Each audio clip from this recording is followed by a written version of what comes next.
चलें फिर हम डिस्कस कर लेते हैं। बाकी आप लोग बता दीजिए, बातें वही है आप लोगों को वैसे भी हमने मतलब क्लास में बताई थी। मीन्स के हमारे पास सर आप लोगों ने पहली बात तो ये है कि रेडी आप लोगों ने खुद किए हैं। तो खुद रेडी करने का फायदा ये होता है कि बंदे ने जो है वो कुछ ना कुछ खुद से पढ़ा होता है,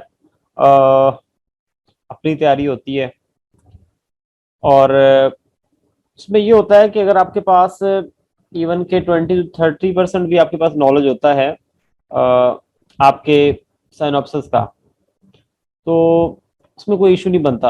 आप लोगों का रिजेक्शन साइड पे तब जाता है आपका साइनॉप्सिस जब पहली बात तो ये है कि आपका टॉपिक जो है ना वो बिल्कुल ही मतलब कोई ऐसा हो जिसपे वर्क नहीं हो सकता। ठीक है। और दूसरी चीज ये होती है कि आपको कुछ भी पता ना हो, वो आपसे क्वेश्चनिंग करें तो आप जो है किसी भी उनके क्वेश्चन का आंसर ना कर सकें, तो उनको मतलब माइंड में यही आता है कि ये इस स्टूडेंट ने खुद से काम नहीं किया बल्कि किसी टीचर ने या इसने कहीं से काम करवाया है।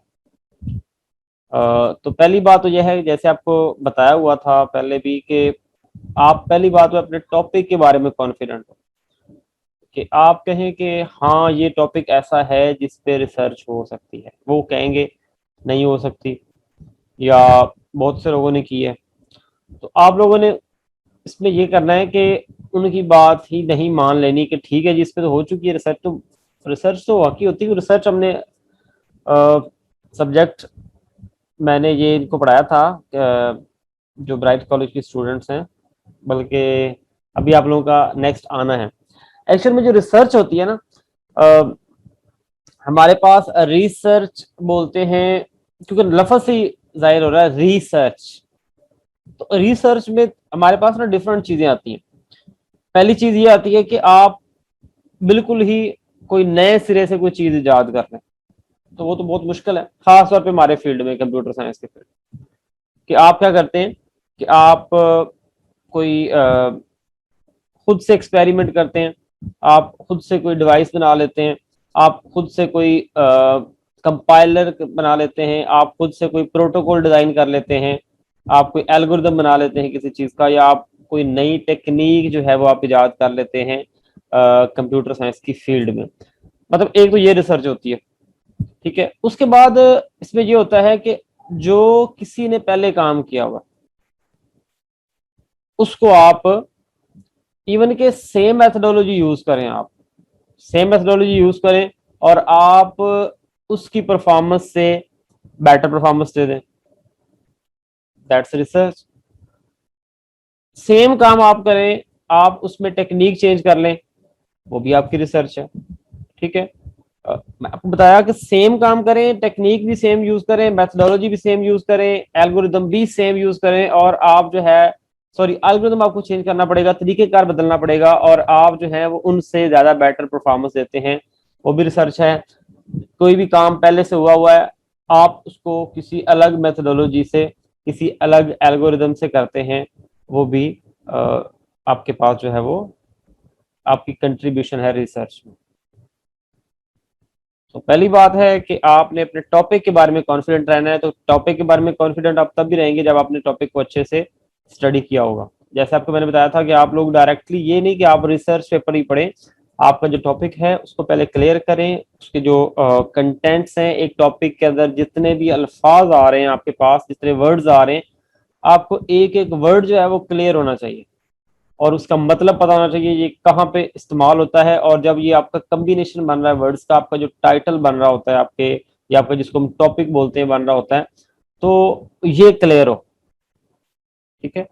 तो आपको पता हो, आप यूट्यूब से स्टडी कर सकते हैं, आप कोई आर्टिकल पढ़ सकते हैं, आप किसी वेबसाइट से पढ़ सकते हैं। तो पहली बात है कि आपने अपना टॉपिक को अच्छे से क्लियर करके जाना है, उसमें कोई एम्बिग्युइटी ना हो कि मतलब आप उसको बिल्कुल ही किसी और वे में एक्सप्लेन कर रहे हो, बात कोई और है और आप उसको किसी और वे में एक्सप्लेन कर रहे हो। पहली बात है आपने अपने टॉपिक्स क्लियर करने हैं, पहली बात सबसे मेन ये होती है।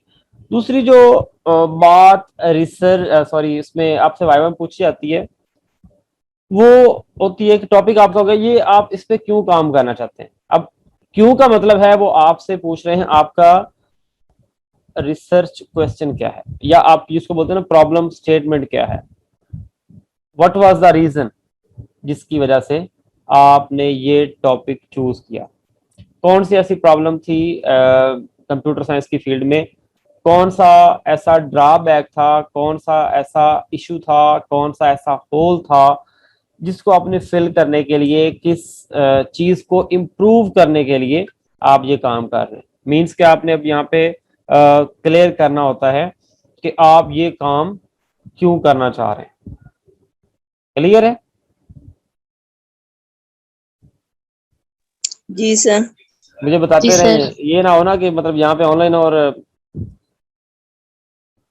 सोए हो कहीं, इसलिए साथ साथ जवाब देना है। इट्स लाइक अ क्लास, तो क्लास में होता है ना जैसे यस सर या जी सर करते हैं, क्वेश्चन तो आपने करना नहीं होता एज यूजुअल। तो लेकिन आई विल प्रेफर कि आप लोग जो है वो क्वेश्चनिंग करें, आपके माइंड में सिनॉप्सिस को लेके जो क्वेश्चंस हैं उसको क्लियर करें आज। ठीक है, ये स्पेशल सेशन जो हमारा सिर्फ और सिर्फ इसीलिए है कि आप लोगों के जो रिसर्च के वो लेके क्वेश्चन हैं वो क्लियर हो सके। मैं आपको बातें बता रहा हूँ, उसमें सबसे पहले मैंने आपको बता दिया कि आपने अपना टॉपिक क्लियर करके जाना है। उसके बाद आपको मैंने बताया कि आपका जो रिसर्च क्वेश्चन होगा या आपकी जो प्रॉब्लम स्टेटमेंट जिसको बोलते हैं, पहली बात तो आपके सिनॉप्सिस में भी वो क्लियरली डिफाइन हो, और बाकी जो है आप उसके बारे में कॉन्फिडेंट हो और आप कह सके कि हाँ ये प्रॉब्लम थी जिसकी वजह से मैं इस टॉपिक पे आया, या जिस ये प्रॉब्लम थी, ये एक होल था जिसको फिल करने के लिए मैंने ये टॉपिक चूज किया, यानी मोटिवेशन क्या थी। फिर आता है, मतलब वो पूछेंगे हाँ अगर आप ये काम कर लेंगे तो फायदा क्या होगा, मींस जिसको हम बोलते हैं ऑब्जेक्टिव्स, वो भी आप लोगों ने अपने सिनॉप्सिस में लिखे होंगे। तो ऑब्जेक्टिव्स आपने क्लियरली डिफाइन करना। ऑब्जेक्टिव मतलब ऑब्जेक्टिव यही होता है कि जो प्रॉब्लम है उसको सॉल्व कर लेना ही एक्चुअल में ऑब्जेक्टिव होता है, कि ये प्रॉब्लम है, इसको मैं सॉल्व कर लूंगा तो ये हो जाएगा। ठीक है, कि क्या आपका रिजल्ट एक्चुअल में निकलेगा या क्या इसका फायदा क्या होगा कंप्यूटर साइंस की फील्ड में, तो उसको हम बोलते हैं कि ये आपकी ऑब्जेक्टिव है काम करने। मेथोडोलॉजी फिर मेन आती है। मेथोडोलॉजी में एक्चुअल में मेथोडोलॉजी की बेस पे आपका सिनॉप्सिस को कोई भी रिजेक्ट नहीं कर सकता, क्योंकि अभी आपने मेथोडोलॉजी अप्लाई नहीं की होती, और कोई भी जब तक आप मेथोडोलॉजी अप्लाई नहीं करते तो आपके आइडिया को कोई बंदा भी रिजेक्ट नहीं कर सकता जब तक कि वो कोई भी आइडिया जो है उसको इम्प्लीमेंट ना किया हो। तो मेथोडोलॉजी जो है, हाँ सिंक्रोनाइजेशन हो उसमें, उसमें जो आपने एक स्टेप्स लिखे हैं कि फलां फलां स्टेप्स को फॉलो करते हुए ये प्रॉब्लम सॉल्व करनी है, उनमें कोई सिंक्रोनाइजेशन हो, या जिसको बोलते हैं ना कि उनमें आपस में हम आहंगी हो। ये ना हो कि एक स्टेप जो है आपने लिखा हुआ है और जो सेकंड स्टेप है वो काफी सारी चीजें स्किप करके आगे जा रहा, या उसका पहले से कोई कनेक्शन ना बन रहा। तो जो आपने इसमें स्टेप्स लिखे हैं या आपने जो डायग्राम बनाई है, तो उसको आपने अच्छे से अंडरस्टैंड करके जाना। उसमें कोई एम्बिग्युइटी है तो उसको आप अभी भी क्लियर कर सकते हैं। ठीक है, कि आप उसको क्योंकि मे बी पहली बात तो यह है कि जरूरी नहीं होता सिनॉप्सिस भी कभी फाइनल नहीं होता, इवन के थीसिस भी आपके वाइवा के टाइम कभी भी फाइनल नहीं होता, उसमें चेंजेस की जा सकती हैं। बट सिनॉप्सिस जो होता है उसमें अगर वो आपको आप उसमें कुछ चेंजेस करना चाहें, जिस तरह आप कह रहे हैं कि आप लोगों ने सेंड कर दिए, बट अगर आपको लगता है कि उसमें आपने जो मेथोडोलॉजी लिखी है, उसमें आपने कुछ डायग्राम बनाई है, उसमें कोई एम्बिग्युइटी है, कुछ मिसिंग है, उसमें कोई सिंक्रोनाइजेशन नहीं बन रही, या उसमें जो स्टेप्स हैं उनका आपस में हम मांगी नहीं है, आप उसको क्लियर करने के लिए आप उसको रिवाइज भी कर सकते हैं। लेकिन जब आपने उनके सामने एक्सप्लेन करना है, देन आपको क्लियर हो कि हाँ फर्स्ट स्टेप जो है उसका सेकंड के साथ ये कनेक्शन है, सेकंड का थर्ड के साथ क्या कनेक्शन है, और इस तरह मतलब वन बाय वन चलता जाता है, लास्ट स्टेप तक आ जाता है, और लास्ट स्टेप में आपने बताना होता है कि ये जो प्रॉब्लम है वो सॉल्व हो चुकी है। क्लियर? हम डिस्कस कर चुके हैं। हमारे पास जो है अभी मैं वो चीजें बता रहा हूँ जो आपसे वो पूछेंगे, फिर मैं आपसे वो एक दो चीजें और भी बताऊंगा जो जरूरी हैं, जो आपको पता होनी चाहिए। आपका क्लियर हो गया टॉपिक, टॉपिक के बारे में आपकी अंडरस्टैंडिंग हो, आपकी रिसर्च प्रॉब्लम के बारे में अंडरस्टैंडिंग हो, उसके बाद आपकी जो ऑब्जेक्टिव है वो अंडरस्टैंडिंग हो उसके बारे में, और उसके बाद आपका मेथोडोलॉजी जो आपने वहां पे डिफाइन की है, जो आपने डायग्राम बनाई है, वो आपको क्लियरली पता हो। वहां पे अगर आपने किसी टेक्निक का जिक्र किया है, आपने वहां पे कोई टर्म यूज की है, ठीक है, तो उसको आपने स्टडी करके जाना। ठीक है, ये नहीं कहना कि हाँ जी मैं अगर यहाँ पे जी ANN यूज करूंगा, तो पता होना चाहिए ना ANN क्या है। ठीक है, मीन्स कि जो भी आपने अगर अपनी कोई मेथोडोलॉजी में आपने टेक्निक का जिक्र किया है, तो वो आपको पता होना चाहिए। मीन्स कि मैं तो इसको ये कहूंगा कि आपने सिनॉप्सिस में इवन के अगर सिंगल वर्ड भी जो यूज किया है, एक्चुअल में रिसर्च यही होती है कि आपको पता हो हर चीज का, आपको क्लियरली पता हो कि ये जो मैंने डॉक्यूमेंट रेडी किया है इसमें क्या क्या चीजें मैंने लिखी हैं। ठीक है, क्योंकि वो यही अज्यूम कर रहे होते हैं कि ये अगर आपने लिखी है तो इसका मतलब है कि आपने पहले इसको अच्छे से स्टडी किया होगा, और एक्चुअल में होना भी ऐसे चाहिए। तो फोर्थ पॉइंट मैंने जो क्लियर किया है वो है आपका मेथोडोलॉजी क्लियरली डिफाइन हो, उसकी डायग्राम जो है वो क्लियरली बनी हो, डायग्राम के जो स्टेप्स हैं जो आपने बनाई है उसमें आपस में सिंक्रोनाइजेशन हो, फर्स्ट स्टेप का सेकंड का तलक, सेकंड का थर्ड के, थर्ड के साथ, थर्ड का फोर्थ के साथ जो है वो कनेक्शन होना चाहिए। क्लियर? मैं ही कह रहा हूँ, आप लोग बता दें। चार पॉइंट्स मैंने डिस्कस कर लिए हैं, चारों क्लियर है? अगर क्वेश्चन है तो वो आप लोग होल्ड रखिए, वो पूछ लूंगा मतलब आपसे एट द एंड। अभी आप लोग बता दें, मैंने चार पॉइंट्स डिस्कस किए हैं। जी सर क्लियर है। ओके, ठीक है। तो ये 4 पॉइंट्स जो हैं वो आपको समझ लें कि मेन है, जिसको बोलते हैं ना कि हमारे किसी भी जो भी पर्सन आपसे क्वेश्चनिंग करेगा, तो ये मेन आपके चीजें हैं। क्वेश्चन आपको बताऊंगा क्या हो सकते हैं, मैंने आपको बता दिया कि ये 4 चीजें आपको क्लियर है, तो आप इसी में से आपको क्वेश्चन होंगे। फिर जो एक्सपेक्टेड रिजल्ट्स होते हैं वो भी, उस पर भी आपको साथ कोई बहस नहीं कर सकता, क्योंकि अभी आपने वो मेथोडोलॉजी अप्लाई नहीं की। सर आपको बताया कि मेथोडोलॉजी पे कोई आपके साथ बहस नहीं कर सकता कि ठीक है या गलत है। आपको बताया कि सिंक्रोनाइजेशन होगी स्टेप्स में, दैट्स ओके, लेकिन ये ठीक है या गलत है, इसका ये पॉजिटिवली रिस्पॉन्स इसका मिलेगा नहीं मिलेगा, ये सक्सेसफुल होगी या सक्सेसफुल नहीं होगी, इस चीज पे आपसे कोई बहस नहीं करेगा। हाँ, इसके स्टेप्स पे कोई डिस्कस कर सकता है, उसमें आपने जो टेक्निक्स लिखी है वो पूछ सकते हैं, हाँ जी ये टेक्निक तो फलां जगह पे भी यूज होती है, ये तो फलां काम के लिए भी यूज होती है। तो आपको क्लियर होना चाहिए कि हाँ अगर उसमें भी यूज होती है तो जो मैं काम करने जा रहा हूँ उसमें भी ये यूज होती है। तो इसलिए मैं कह रहा हूँ, अगर आपको अपनी मेथोडोलॉजीज या उसमें आपने जो मेथोडोलॉजी के अंदर टेक्निक्स लिखी हैं, अगर आपको उसके बारे में क्लियर नॉलेज होगा, देन आप उनके साथ ये आर्गुमेंट कर सकते हैं। रिजल्ट्स के बारे में आपसे कोई बहस नहीं होगी, आपने एक्सपेक्टेड रिजल्ट्स लिखने होते हैं। एक्सपेक्टेड का मतलब है कि अभी आपने इसको अप्लाई करेंगे तो उसके बाद ये हो सकता है। सो मतलब इसमें कोई आपसे बहस नहीं करता होता। हाँ, अब एक बात जो होती है आपके सिनॉप्सिस में, जिसको हम बोलते हैं रिसर्च सॉरी लिटरेचर रिव्यू, ये मैं एंड पे इसलिए पूछ रहा हूँ कि समटाइम इसको स्किप भी कर जाते होते हैं, समटाइम इसके बारे में क्वेश्चनिंग भी करते होते हैं।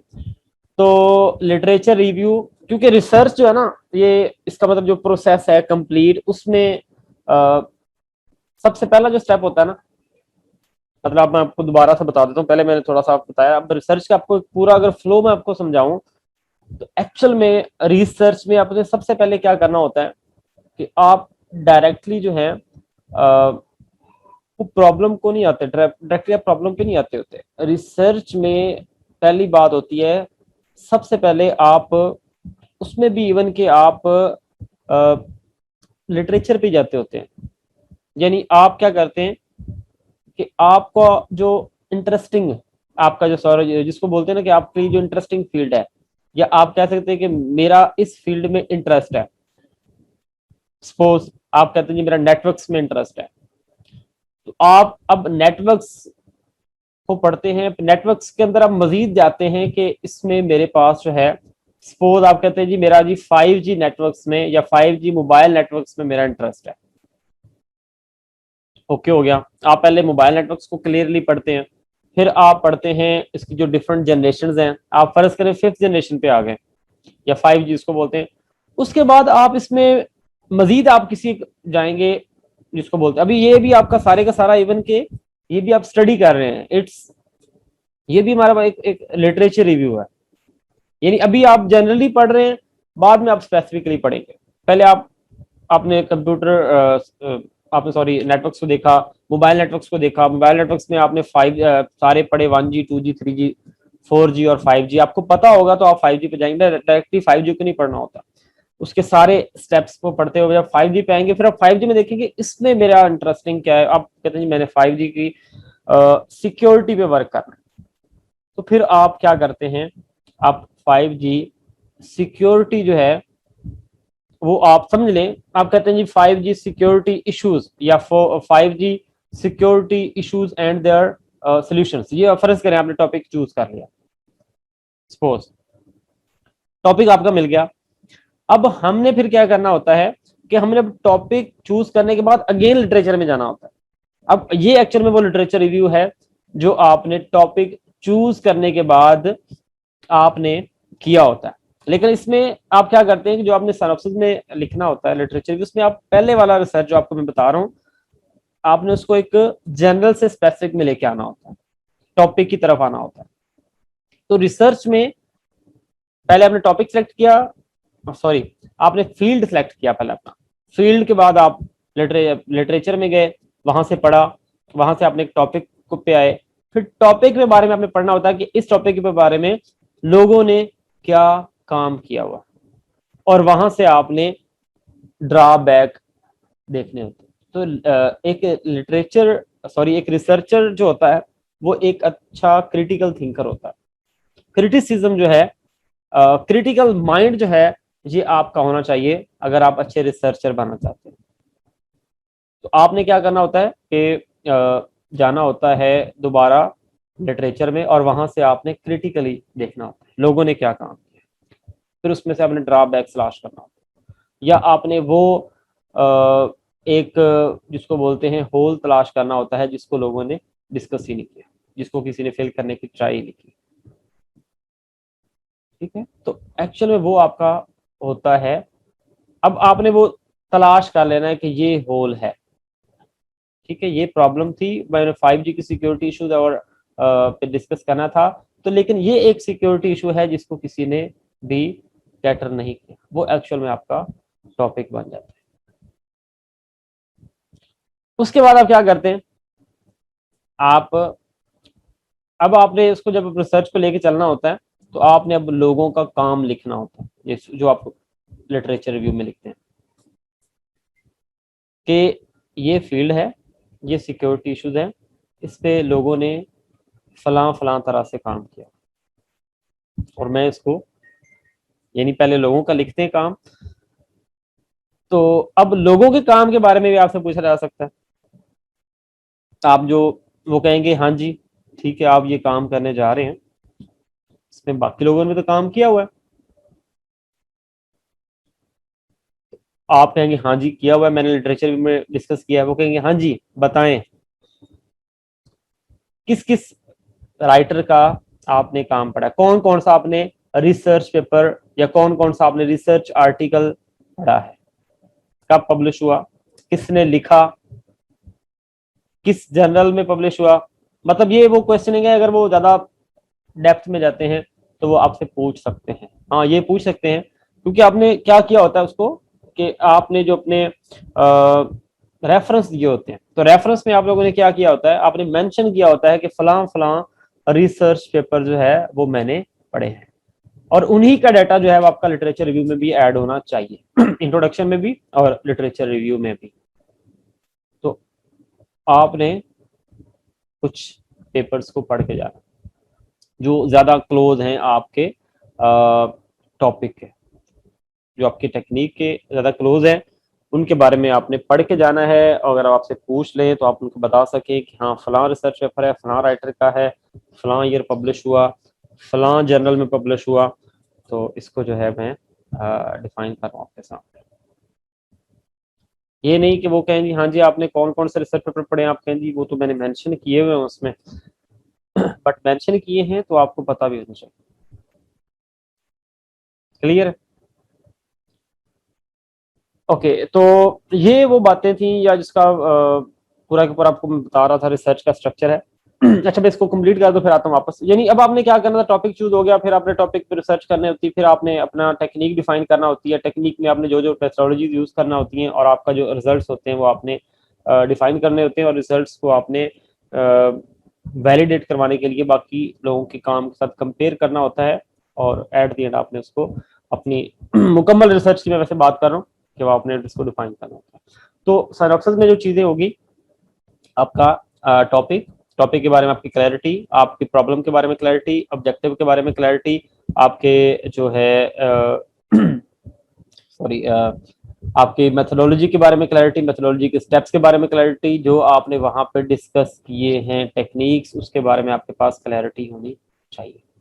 और एट द एंड आपने जो एक्सपेक्टेड रिजल्ट सीखे थोड़ा बहुत आप उसको बता सकें, और आपने जो लिटरेचर रिव्यू में पेपर्स लिखे हैं, रिसर्च पेपर्स आपने लिखे हैं जिनसे आपने अपना साइनॉप्सिस रेडी किया है, उनका आपको पता होना चाहिए।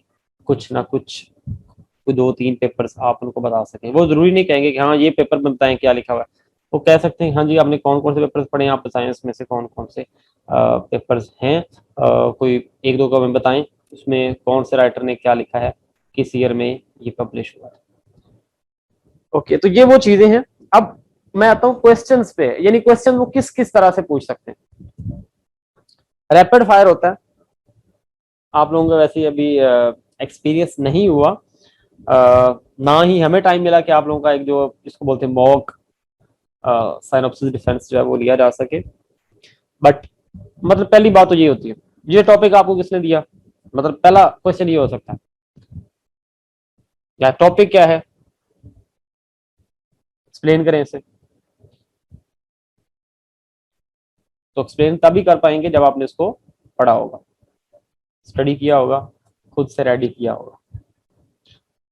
मतलब क्वेश्चन हो सकता है कि टॉपिक क्या है, टॉपिक किसने दिया, ये टॉपिक क्यों चूज किया, ये काम कौन करेगा, किसी से करवाना है, करवा लिया हुआ है, आप खुद करेंगे, कैसे करेंगे, इस टॉपिक पे तो पहले से काम हुआ है,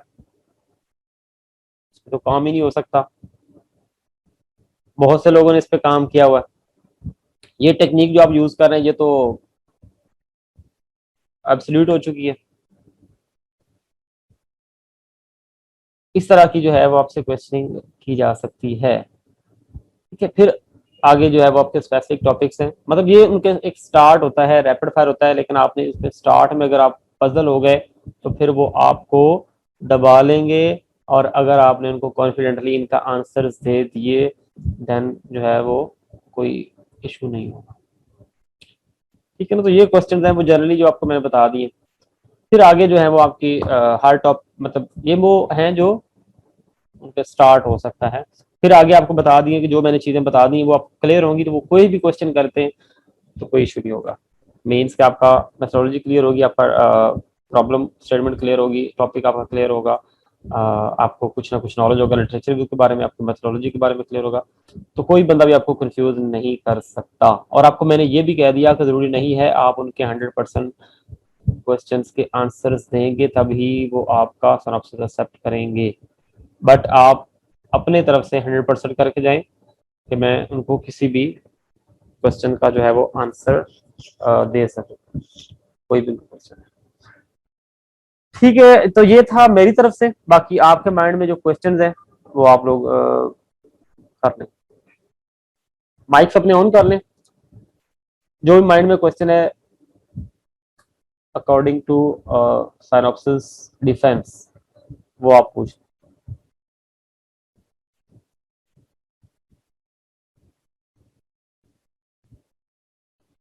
आई विल ट्राई कि ये वीडियो हमारी अगर मेरे पास सेव है तो मैं उसको कहीं ना कहीं अपलोड करने की ट्राई करूंगा, अपने मेन चैनल पे तो नहीं, मैं किसी और पे कर दूंगा ताकि अगर आप इसको दोबारा सुनना चाहें तो आप इसको सुन सकें। अभी हम कॉलेज में नहीं है, अदरवाइज मैं आपको ये यूएसबी में दे देता ताकि आप इसको वहां से स्टडी कर लेते या इसको मतलब दोबारा सुन सकते मेरी बातों को। मैं ट्राई करूंगा इंशाल्लाह इसको आज ही अपलोड कर दूं, ताकि अगर आपके माइंड में आपने इसको दोबारा से सुनना है, कोई मतलब जो मैंने बातें की हैं तो वो आप सुन सकें, या तो बाकी आपके जो स्टूडेंट्स जिन्होंने अटेंड नहीं की क्लास वो इसको देख सकें। बेटा कोई क्वेश्चन है तो करें।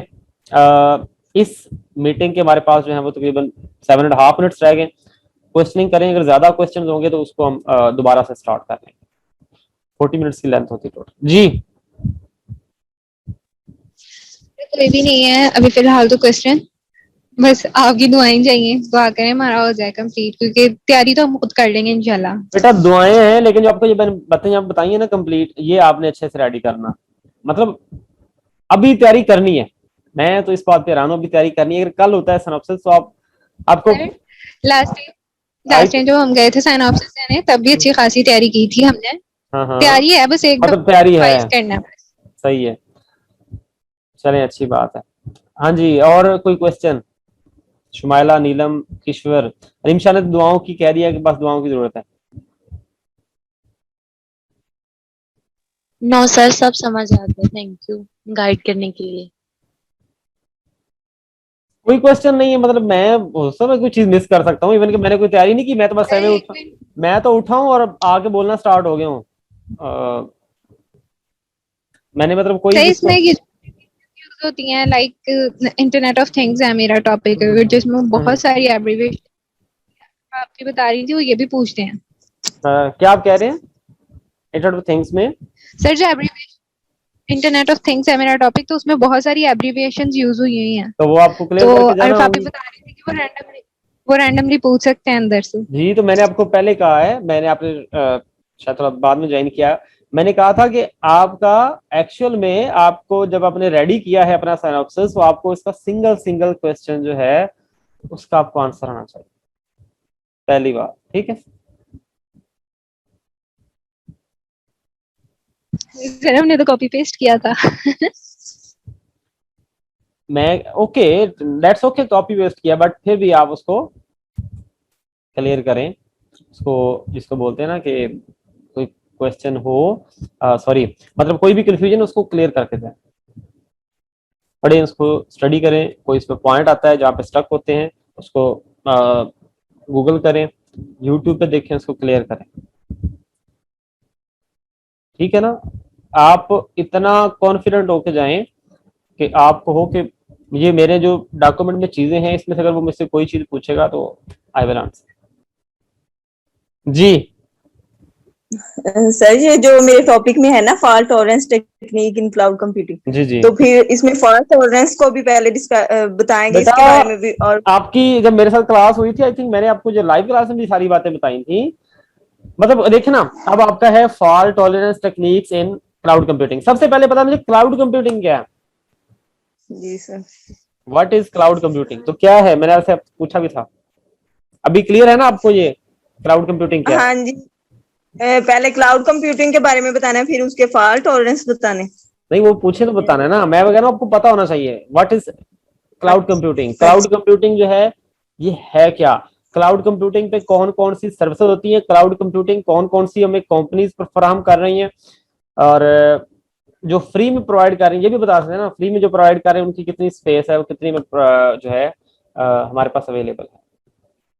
एक्चुअल में क्लाउड कंप्यूटिंग में आपको अगर मतलब छोटा सा एक डिफाइन करूं तो एक्चुअल में होता है कि आप अपने कंप्यूटर पे, आपके पास किसी भी चीज की फैसिलिटी नहीं है, आपके पास इंफ्रास्ट्रक्चर नहीं है, आपने कोई आपके पास कोई सॉफ्टवेयर नहीं है, तो आप उसको क्लाउड कंप्यूटिंग के जरिए आप उस प्रॉब्लम को सॉल्व करवा सकते हैं। आपके पास आपने कोई डाटा है उसको आपने प्रोसेस करना है, तो वो आपके पास इतने आपके कंप्यूटर में कैपेबिलिटी नहीं है कि आप उसको प्रोसेस कर सकें, या आपके पास इतना प्रोसेसर जो है वो हाई क्लास नहीं है, तो आप वो ही चीज जो है वो आप करवा सकते हैं उधर से, उनसे क्लाउड कंप्यूटिंग जो कंपनीज हैं, आप उनको अपना डाटा देंगे, वो आपको प्रोसेस करके उसके रिजल्ट्स दे देंगे। मैं आपको एग्जांपल दिए, बाकी जी सर ठीक है। पढ़ेंगे आपको क्लियर हो जाएगा। जी और कोई क्वेश्चन?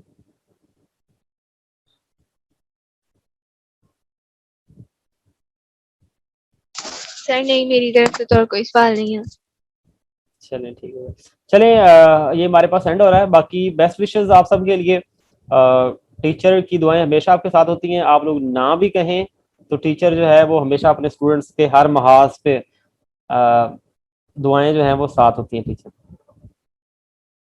ठीक है, तो थैंक यू सर। जो यहाँ पे हैं जो नहीं हैं सबको मेरी तरफ से बेस्ट विशेस, और अल्लाह ताला करम करे। रमज़ान का महीना है, वो बंदे जो हैं आगे से आपके सर अफसर लेने आए वो ज़रा इस मतलब माइंड में नरमी रख के आए, और इंशाल्लाह ऐसे ही होगा, क्योंकि हमारे पास इस वक्त जो सिचुएशन है थोड़ी सी वो ऐसी बनी हुई है, बट आप लोग अपने अच्छे से तैयारी करके चलेगा। ठीक है, आमीन इंशाल्लाह। Thank you sir. ओके बेटा, अगेन बेस्ट विशेस आप सबके लिए। अल्लाह ताला आप सबके लिए आसानी पैदा फरमाए, और जो रमज़ान गुजर रहा है ये सबका मज़ीद अच्छा गुजरे, इसमें इबादत करें जितनी हो सके मैक्सिमम, और अल्लाह को याद किया करें। ये दुनिया कोई पता नहीं कब ये खेल खत्म हो जाना। चले जी, अल्लाह हाफिज। ओके सर, अल्लाह हाफिज।